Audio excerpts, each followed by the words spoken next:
ഒരു 12 വയസ്സ് മാത്രം പ്രായമുള്ള ഒരാൺകുട്ടി. അവൻ്റെ അച്ഛനും അമ്മയും വിവാഹബന്ധം വേർപെടുത്തിയവരാണ്. അവർ രണ്ടുപേരും വേർപിരിഞ്ഞ് താമസിക്കുന്നവരാണ്. ഇവൻ കുറച്ച് നാൾ അച്ഛൻ്റെ കൂടെ ജീവിക്കും, പിന്നീട് വന്ന് അമ്മയുടെ കൂടെ ജീവിക്കും.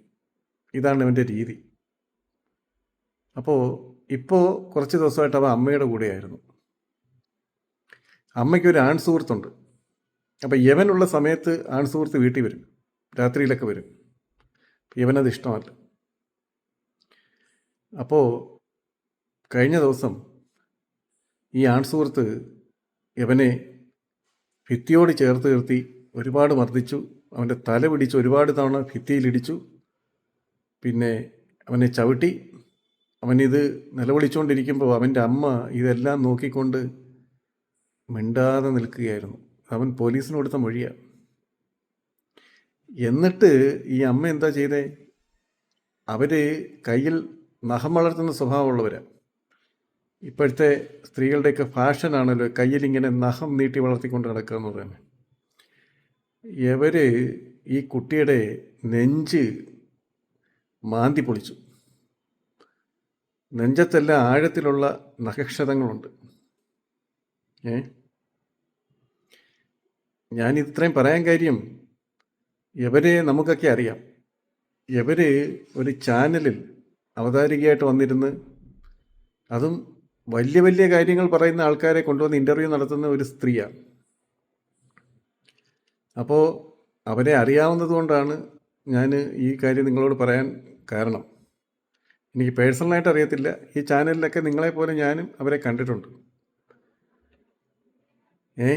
എനിക്ക് ഇക്കാര്യത്തിൽ പറയാനുള്ളത്, ഈ ഒന്ന് സ്വയംഭോഗം ചെയ്യാൻ പോലും ഭാഗ്യമില്ലാത്ത ഒരുപാട് പേര് ഇന്ത്യയിലുണ്ട്. അതെന്തുകൊണ്ടാണെന്ന് ചോദിച്ചാൽ, ഒരു 4 ചുവരിൻ്റെ ഒരു പ്രൈവസി അതിനാവശ്യമാണ്. അതുപോലെ ഒരു ലക്ഷറി ആയിട്ട് അനുഭവപ്പെടുന്ന ഒരുപാട് പേര്, ലക്ഷക്കണക്കിന് ആൾക്കാർ നമ്മുടെ ഇന്ത്യയിലുണ്ട്. അവരും എന്നും രാവിലെ എണീക്കുന്നുണ്ട്, എന്തെങ്കിലുമൊക്കെ ജോലിക്ക് പോകുന്നുണ്ട്, കിട്ടുന്നതിലൊരു പങ്ക് വീട്ടിൽ കൊടുക്കുന്നുണ്ട്, രാത്രി കിടന്നുറങ്ങുന്നുണ്ട്. അപ്പോഴാണ് നമുക്കൊക്കെ കുറേ ജീവിത സാഹചര്യമായി, നമ്മളൊരു വിവാഹം കഴിച്ചു, അതൊഴിഞ്ഞു, ഇപ്പം നമുക്ക് ആൺ സുഹൃത്തുണ്ട്. ഇങ്ങനെയൊക്കെ നമ്മൾ ജീവിതം എൻജോയ് ചെയ്യുമ്പം നമ്മുടെ ഒരു കുട്ടി, നമ്മുടെ മകൻ, 12 വയസ്സുള്ള മകൻ, അവൻ്റെ സാന്നിധ്യത്തിൽ ഇത് ചെയ്യാതിരിക്കാനുള്ള ഒരു സാമാന്യ ബോധമോ വിവരമോ പക്വതയൊക്കെയോ നമ്മൾ കാണിക്കേണ്ടതല്ലേ?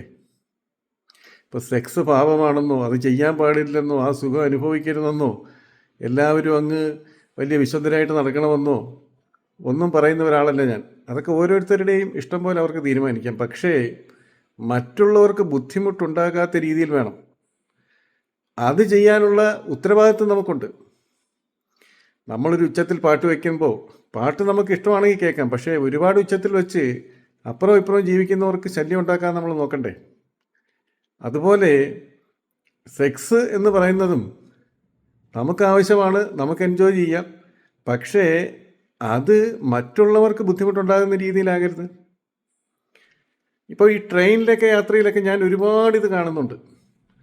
അതായത് പിന്നെ പണ്ടത്തെ സിനിമകളിലൊക്കെ ഇക്കിളിപ്പെടുത്തുന്ന രംഗങ്ങളെന്ന് പറയുമല്ലോ, അതിനെ നാണിപ്പിക്കുന്ന രീതിയിൽ ഈ പറഞ്ഞ 10, 20, 22 വയസ്സുള്ള പെൺകുട്ടികൾ ആൺപിള്ളേരുമായിട്ട് ചേർന്ന് എന്തൊക്കെ അഭ്യാസങ്ങളാണ് ഈ കാണിക്കുന്നത്. അവർ ഇതിനെക്കുറിച്ച് ബോധേടയല്ല.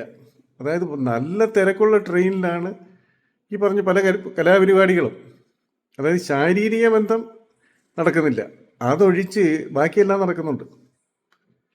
ആ രീതിയിലൊക്കെ ഇന്നത്തെ തലമുറ മാറിപ്പോയി. ഇതിനെന്താ പരിഹാരം എന്ന് ചോദിച്ചാൽ, ഇതിന് പ്രത്യേകിച്ച് പരിഹാരമൊന്നുമില്ല. ഓരോരുത്തരും സ്വയം നന്നാവുക. ഇതുപോലുള്ള നിരപരാധികളായിട്ടുള്ള കുട്ടികളെ ക്രൂശിക്കാതിരിക്കുക. കുട്ടികളെ ജന്മം നൽകുമ്പോൾ അവരെ നല്ല രീതിയിൽ വളർത്തണമെന്നുള്ള ഒരു ഉത്തരവാദിത്വം നമുക്കുണ്ട്. അല്ലാതെ ഇനിയിപ്പോൾ അവരെ നല്ല രീതിയിൽ വളർത്തിയില്ലെങ്കിൽ പോലും ഇമാതിരി അവരെ കൊല്ലാക്കൊല ചെയ്യാതിരിക്കുക. Thank you very much.